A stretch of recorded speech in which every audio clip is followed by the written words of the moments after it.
বন্ধুরা তোমার চ্যানেলে 1000 সাবস্ক্রাইবার কমপ্লিট হয়ে গেছে কিন্তু 4000 ঘন্টা ওয়াচ টাইম তোমরা কমপ্লিট করতে পারছো না। ইউটিউবের রুলস অনুযায়ী আমাদের চ্যানেলকে মনিটাইজেশনের জন্য অ্যাপ্লাই করবার জন্য লাস্ট 1 বছর বা লাস্ট 365 দিনের মধ্যে 1000 সাবস্ক্রাইবার এবং 4000 ঘন্টা ওয়াচ টাইম কমপ্লিট করতে হয়। কিন্তু বেশিরভাগ কন্টেন্ট ক্রিয়েটার এটাই হয় যে তাদের চ্যানেলে 1000 সাবস্ক্রাইবার তো কোনো না কোনোভাবে কমপ্লিট করে ফেলে কিন্তু 4000 ঘন্টা ওয়াচ টাইম কমপ্লিট করতে পারে না।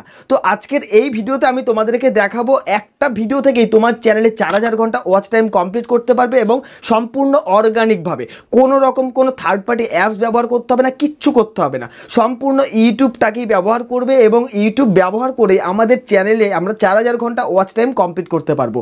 কিভাবে? আজকের এই ভিডিওতে আমি তোমাদেরকে স্টেপ বাই স্টেপ বোঝাবো। তোমরা যদি প্রত্যেকটা স্টেপ সঠিকভাবে তোমাদের ভিডিওতে বা তোমাদের চ্যানেলে অ্যাপ্লাই করতে পারো, গ্যারান্টির সাথে বলবো যে তোমাদের চ্যানেলে 4000 ঘন্টা ওয়াচ টাইম 10 দিনের মধ্যে কমপ্লিট করে ফেলতে পারবে। তো বন্ধুরা, তার আগে আমার চ্যানেলে যদি নতুন হয়ে থাকো অবশ্যই চ্যানেলটিকে সাবস্ক্রাইব করবে এবং পাশে থাকা বেল আইকনটিকেও প্রেস করে রাখবে পরবর্তী ভিডিওর নোটিফিকেশন সবার আগে তোমার কাছে আসবার জন্য। তো বন্ধুরা, আজকের এই ভিডিওতে আমি তোমাদেরকে সম্পূর্ণ অর্গানিকভাবে কিভাবে তোমাদের চ্যানেলে 4000 ঘন্টা ওয়াচ টাইম কমপ্লিট করবে সেটাই তোমাদেরকে দেখাবো। তোমরা একটা শর্ট ভিডিও থেকেও 4000 ঘন্টা ওয়াচ টাইম কমপ্লিট করতে পারবে এবং লং ভিডিও থেকেও 4000 ঘন্টা ওয়াচ টাইম কমপ্লিট করতে পারবে খুবই অল্প সময়ের মধ্যে। সো বন্ধুরা, এর জন্য আমরা চলে যাব আমাদের ফোনে। এখানে আসবার পর আমাদের ফোনের গুগল ক্রোম অ্যাপ্লিকেশনটাকে ওপেন করে নেব। তো এখান থেকে আমি গুগল ক্রোমে চলে আসলাম। গুগল ক্রোমে আসবার পর এখান থেকে আমরা নিউ ট্যাব ওপেন করে নেব। নিউ ট্যাব ওপেন করবার পর আমরা কি করব, ইউটিউবটাকে ওপেন করে নেব। তো এখান থেকে আমি ইউটিউবটাকে ওপেন করে নিলাম। তোমরা কিন্তু প্রত্যেকটা স্টেপ ফলো করবে, যদি তোমরা স্টেপগুলো মিস করে যাও তাহলে কিন্তু তোমাদের ওয়াচ টাইম ইনক্রিজ হবে না, ঠিক আছে? এটা কিন্তু মাথায় রাখবে। তো এখান থেকে আমার দেখো এখানটায় ইউটিউবটাকে ওপেন করে নিয়েছি। তো বন্ধুরা, তোমাদেরকে সবার আগে যে কাজটা করতে হবে, একদম ডান দিকে উপরে এখানটা 3 ডট দেখতে পাচ্ছ, ঠিক আছে? এই 3 ডটের মধ্যে ক্লিক করবে। 3 ডটের মধ্যে ক্লিক করবার পর নিচে দেখো এখানটা ডেস্কটপ সাইট বলে একটা অপশান রয়েছে। আমরা কি করব, এই ডেস্কটপ সাইটের মধ্যে ক্লিক করব। তাহলে কি হবে, আমার এই যে গুগল ক্রোমে যে পেজটা ওপেন করা রয়েছে এটা মোবাইল ভার্সন থেকে ডেস্কটপ ভার্সনে কনভার্ট হয়ে যাবে। তো আমাদেরকে কি করতে হবে, এটাকে ডেস্কটপ ভার্সনে অন করে নেবে। দেখো এইখানটায় কিন্তু আমার অন রয়েছে, তোমরা কিন্তু এই জায়গাটায় ডেস্কটপ অন করে নেবে। তো বন্ধুরা, এইখানটা এবার আমাদেরকে যে কাজটা করতে হবে, আমাদের চ্যানেলে যে লোগো রয়েছে ডান দিকে উপরে, এই লোগোর মধ্যে ক্লিক করব। এখান থেকে ইউটিউব স্টুডিও বলে যে অপশানটা রয়েছে এখানে প্রেস করে চেপে ধরবো। এখানে যে ওপেন ইন নিউ ট্যাব বলে যে অপশানটা আমাদের সামনে আসবে এখানে ক্লিক করব। এখানে ক্লিক করলে আমাদের এই গুগল ক্রোমে 2 নাম্বার ট্যাব ওপেন হয়ে যাবে। তো তোমরা যদি লক্ষ্য করো এখানটা দেখো 2 নাম্বার ট্যাব চলে এসছে। আমরা এই 2 এর মধ্যে ক্লিক করব। এখান থেকে পরের যে ট্যাবটা ওপেন হয়েছে আমরা এই ট্যাবের মধ্যে ক্লিক করে দেবো। যখনই আমরা এখানে ক্লিক করব গুগল ক্রোমে ইউটিউব ক্রিয়েটর স্টুডিও ওপেন হয়ে যাবে। তোমাদের ফোনেও গুগল ক্রোমে দেখো এখানটায় এই ধরনের ইউটিউব ক্রিয়েটর স্টুডিও ওপেন হয়ে গেছে। এবার এখানটা আমাদেরকে যে কাজটা করতে হবে, দেখো এই যে জায়গাটা এখানটা দেখো 3টে অপশান রয়েছে, ঠিক আছে? তো আমাদেরকে যে কাজটা করতে হবে, মিডলের যে অপশানটা রয়েছে আমরা এই মিডলের অপশানের মধ্যে ক্লিক করব। এখানে ক্লিক করলেই এই ধরনের একটা ইন্টারফেস আমাদের সামনে চলে আসবে। তো এখানে আসবার পরও আমাদের যে কাজটা করতে হবে, দেখো বাঁদিকে এইখানটা আবার স্ট্রিম বলে একটা অপশান রয়েছে, আমরা এই স্ট্রিমের মধ্যে ক্লিক করব। যখনই আমরা স্ট্রিমের মধ্যে ক্লিক করব আমাদের সামনে আবার এই ধরনের আরেকটা ইন্টারফেস চলে আসবে। তোমাদেরকে এখানটা যে কাজটা করতে হবে, একটু ডান দিক করে এভাবে স্ক্রল করে আসবে, ঠিক আছে? ডান দিক করে স্ক্রল করে আসলে এইখানটা দেখো একটা এডিটিং অপশান এসছে, এডিট বলে লেখা রয়েছে। আমরা কি করব, এই এডিটের মধ্যে ক্লিক করব। যখনই আমরা এডিটে ক্লিক করব আমাদের সামনে এই ধরনের আরেকটা ইন্টারফেস থাকবে। এইখানটা দেখো প্রথমে রয়েছে আমার এই যে লাইভ স্ট্রিমটা করব এটা টাইটেল, ঠিক আছে? এই লাইভ স্ট্রিমে তোমরা একটা ক্যাচি টাইটেল দিতে পারো। এখানটা আমার রয়েছে জয় স্টুডিও লাইভ স্ট্রিম, মানে আমার চ্যানেলের নামটা রয়েছে। তোমরা চাইলে একটা ভালো ক্যাচি টাইটেল অবশ্যই দেবে। দেওয়ার পর এখানটা দেখো ডেসক্রিপশান রয়েছে, তোমরা চাইলে তোমাদের যে লাইভ স্ট্রিমটা হবে তার একটা ভালো ডেসক্রিপশান অবশ্যই দেবে। তারপরে একটু নিচের দিকে যদি স্ক্রল করে আসো এইখানটা দেখো ভিজিবিলিটি বলে একটা অপশান রয়েছে, যেটা কিন্তু তোমরা বেশিরভাগ কন্টেন্ট ক্রিয়েটার করে থাকো। অনেকেই কিন্তু আমাকে বলেছে দাদা আমি লাইভ স্ট্রিম তো করছি কিন্তু আমার ওয়াচ টাইম ইনক্রিজ হচ্ছে না। তো এই জায়গাটা কিন্তু তোমরা ভুল করছো। এইখানটা যখন লাইভ স্ট্রিমটা করবে এই যে ভিজিবিলিটি আনলিস্টেড অপশানে রয়েছে এই জায়গাটায় তোমাদেরকে এটা পাবলিক অপশানে সিলেক্ট করে রাখতে হবে। পাবলিক করবার পর এখান থেকে ডান করে দেবে। ডান করবার পর তোমাদেরকে আরেকটা যে কাজ করতে হবে, এখানে ক্যাটাগরি অপশান সিলেক্ট করা রয়েছে। তোমার চ্যানেলের যে ক্যাটাগরি তোমরা চাইলে এখান থেকে ক্যাটাগরি সিলেক্ট করবে। যদি এখানটায় কোনো ভুল ক্যাটাগরি থেকে থাকে তাহলে তোমরা সঠিক ক্যাটাগরি চুজ করে নেবে। যদি আমরা এখানে ক্লিক করি দেখতে পাচ্ছ সব ক্যাটাগরি এখানটা চলে এসছে। তোমরা চাইলে তোমাদের ইচ্ছে মতো ক্যাটাগরি এখানে সিলেক্ট করতে পারো। এবার আমরা কি করবো, এখান থেকে দেখো আমার যে ক্যাটাগরি রয়েছে এটাই থাকবে। এখানটা তার নিচে যদি আসো দেখো থাম্বনেল অপশান রয়েছে। চাইলে তোমরা তোমাদের এই লাইভ স্ট্রিমের জন্য একটা থাম্বনেল সিলেক্ট করতে পারো বা থাম্বনেল ক্রিয়েট করতে পারো। তোমাদের এই লাইভ স্ট্রিমেও একটা কাস্টম থাম্বনেল তোমরা অ্যাড করতে পারবে যাতে তোমাদের লাইভ স্ট্রিমটা আরও বেশি রিচ পায়। তো এখান থেকে আমি কাস্টম থাম্বনেল অ্যাড করছি না। একটু নিচের দিকে আসলে এখানটা প্লে লিস্ট বলে একটা অপশান রয়েছে, চাইলে তোমরা এখানটা প্লে লিস্ট ক্রিয়েট করতে পারো কিংবা নাও করতে পারো। আবার যদি একটু নিচের দিকে আসো এখানটা তোমরা দুটো অপশান পাবে, একটা হচ্ছে yes it's made for kids এবং আরেকটা হচ্ছে no it's not made for kids. এখন তোমরা লাইভ স্ট্রিমটাকে অন করবে, এটা মাথায় রাখবে যে লাইভ স্ট্রিমটা যেন no it's not made for kids এই অপশানটা সিলেক্ট করা থাকে।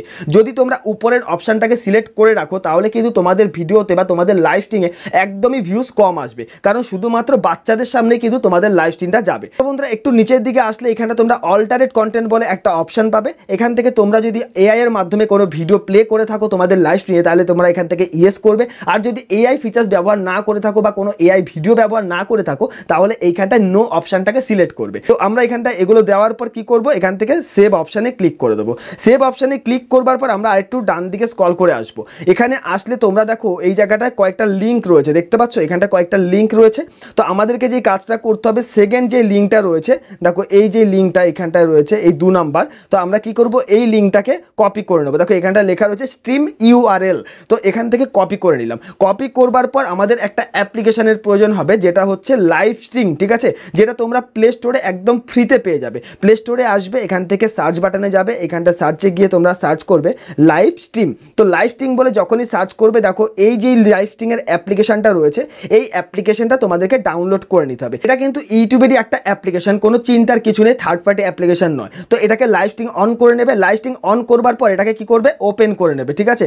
ওপেন করলে আমাদের সামনে এই ধরনের একটা ইন্টারফেস থাকবে। তো তোমরা হয়তো ইউটিউবে অনেক সময় দেখেছো যে ইউটিউবে প্রিমিয়ার লাইভ হয়ে থাকে, তাই না? তো যখন আমরা লাইভ করি, লাইভে যদি আমরা কোনো ভিডিও প্লে করে থাকি সেটা কিন্তু একবারই চলবে, মানে ওয়ান টাইমই চলবে, তারপর অটোমেটিক বন্ধ হয়ে যাবে। কিন্তু এই যে অ্যাপ্লিকেশনটা রয়েছে এখান থেকে তোমরা প্রিমিয়াম লাইভ করতে পারবে, মানে একটা ভিডিওকেই তোমরা অনেকবার মানে মাল্টিপল ভাবে ব্যবহার করতে পারবে, বারবার তোমার লাইভ স্ট্রিমে চালাতে পারবে, যেটাকে বলা হয় প্রিমিয়ার লাইভ। তোমরা হয়তো ইউটিউবে অনেক ভিডিও এই নিয়ে দেখে ফেলেছো। তো এখান থেকে আমরা কি করব, এই যে ইউটিউব অ্যাপ্লিকেশনটা রয়েছে এখানে ক্লিক করব, ঠিক আছে। এখানে ক্লিক করলে আমাদের সামনে এই ধরনের আরেকটা ইন্টারফেস আসবে। এখানে দেখো প্রথমে রয়েছে লগ ইন টু ইউটিউব, তারপরে রয়েছে দেখো স্ট্রিম উইথ স্ট্রিম কি, ঠিক আছে। তো এইখানটা স্ট্রিম উইথ স্ট্রিম কিতে ক্লিক করব। এখানে ক্লিক করলে এই ধরনের একটা ইন্টারফেস আমাদের সামনে চলে আসবে। দেখো প্রথমে একটা ইউআরএল এই জায়গাটায় রয়েছে, সেকেন্ড যে ইউআরএলটা রয়েছে এটা হচ্ছে ইউটিউব স্ট্রিম কি, যেটা আমি আগে কপি করে নিয়েছি। তো ওইখানটা কি করব, সেই লিঙ্কটাকে পেস্ট করে দেবো। পেস্ট করবার পর কি করব, নিচে দেখো নেক্সট অপশান রয়েছে, আমরা এই নেক্সট অপশানের মধ্যে ক্লিক করব। যখনই আমরা নেক্সট অপশানে ক্লিক করব আমাদের সামনে 3টে অপশান আসবে, একটা হচ্ছে স্ট্রিম ক্যামেরা, একটা হচ্ছে স্ট্রিম ব্রডকাস্ট, আর একটা হচ্ছে ভিডিও। যদি তুমি মনে করো লাইভ স্ট্রিমটা তোমার ক্যামেরার মাধ্যমে করবে তাহলে এখান থেকে তুমি স্ট্রিম ক্যামেরা ক্লিক করবে, আর যদি মনে করো একটা ভিডিও মাল্টিপল প্লে করাবে তাহলে এখান থেকে ভিডিও অপশানটাকে সিলেক্ট করে নেবে। সো বন্ধুরা এখান থেকে এবার আমরা কি করব, যে নেক্সট অপশান রয়েছে নিচে নেক্সট অপশানে ক্লিক করব। যখনই আমরা নেক্সট অপশানে ক্লিক করব আমাদের সামনে এই ধরনের একটা ইন্টারফেস চলে আসবে। এখান থেকে আমার গ্যালারিটা ওপেন হয়ে গেল। এখান থেকে যে কোনো একটা ভিডিও আমরা সিলেক্ট করতে পারি। তো মনে করো এখান থেকে এই ভিডিওটাকে আমরা সিলেক্ট করে নিলাম। সো বন্ধুরা এই ভিডিওটা যখনই সিলেক্ট করব আমাদের সামনে দেখতে পাচ্ছ ভিডিওটা অটোমেটিক চলে এসছে। এবার আমাদেরকে যে কাজটা করতে হবে, নিচে দেখো স্টার্ট নাও বলে একটা অপশান চলে এসছে, দেখো নিচে স্টার্ট নাও অপশান রয়েছে। আমরা কি করব, এই স্টার্ট নাও অপশানে ক্লিক করে দেবো। সো বন্ধুরা এখানে আসবার পর নিচে দেখো স্টার্ট নাও বলে একটা অপশান রয়েছে। তো যখনই আমরা এই স্টার্ট নাও অপশানে ক্লিক করব কি হবে, আমাদের এই ভিডিওটা অটোমেটিক কিন্তু ইউটিউবের লাইভ স্ট্রিম হতেই থাকবে, যেটাকে আমরা প্রিমিয়ার লাইভ বলে থাকি। তো বন্ধুরা তাহলে বুঝতেই পারছো যে তোমার একটা ভিডিও যদি কন্টিনিউয়াসলি বারে বারে ইউটিউবে লাইভ চলতে থাকে সেখান থেকে অনেক ভিউজ পাবে এবং অনেক ওয়াচ টাইমও তোমরা ইনক্রিজ করতে পারবে। তো বন্ধুরা এইভাবে তোমরা কিন্তু লাইভ স্ট্রিম সারাদিন ওই মোবাইলের সামনে বসে থাকতে হবে না, বারে বারে তোমাদের ভিডিওগুলোকে প্লে করতে হবে না। একবার তুমি যদি এই প্রসেসটাকে ফলো করতে পারো দেখতে পাবে যে তোমাদের চ্যানেলে 4000 ঘন্টা ওয়াচ টাইম খুবই কম সময়ের মধ্যে কমপ্লিট হয়ে যাবে। তো বন্ধুরা ইউটিউবের এই যে অপশান বা এই যে ফিচার্সগুলো যেগুলো তোমরা কিন্তু এতদিন পর্যন্ত জানতেই না। যদি ভিডিওটি ভালো লেগে থাকে অবশ্যই চ্যানেলটিকে সাবস্ক্রাইব করবে এবং পাশে থাকা বেল আইকনটিকেও প্রেস করে রাখবে পরবর্তী ভিডিওর নোটিফিকেশন সবার আগে তোমার কাছে আসবার জন্য।